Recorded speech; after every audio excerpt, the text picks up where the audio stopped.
السلام علیکم ورحمۃ اللہ وبرکاتہ۔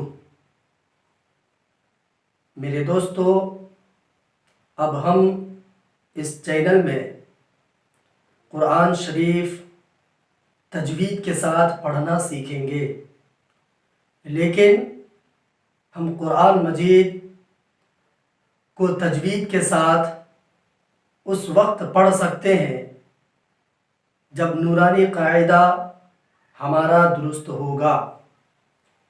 اس لیے ہم پہلے نورانی قاعدہ پڑھنا سیکھیں گے۔ انشاءاللہ ہمارا یہ ویڈیو پڑھنے والے اور پڑھانے والے دونوں کے لیے مفید ثابت ہوگا۔ نورانی قاعدہ پڑھنے اور پڑھانے کے سارے ہدایات کتاب میں لکھے ہوئے ہیں کہ کیسے پڑھنا ہے اور کیسے پڑھانا ہے۔ میں یہاں پر کچھ موٹی موٹی باتیں آپ کو بتا رہا ہوں۔ نورانی قاعدہ پڑھتے وقت ان چیزوں کا خاص خیال رکھیں۔ پہلی چیز یہ کہ حرف کو ٹھہر ٹھہر کر کے اطمینان سے ادا کریں۔ دوسری چیز یہ کہ قواعد کی رعایت کرتے ہوئے پڑھیں۔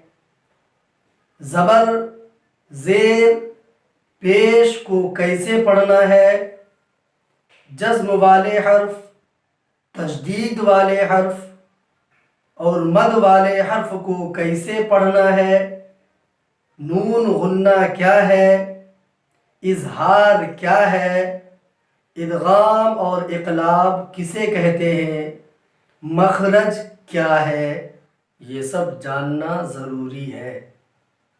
سب سے پہلے ہم یہ جانیں گے کہ کل حروف کتنے ہیں۔ ناظرین، کل حروف 29 ہیں اور ہر حرف کی ایک نکلنے کی جگہ ہے جسے مخرج کہتے ہیں۔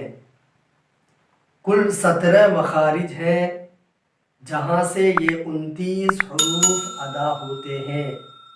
تو آئیے ہم نورانی قاعدہ کا پہلا سبق شروع کرتے ہیں۔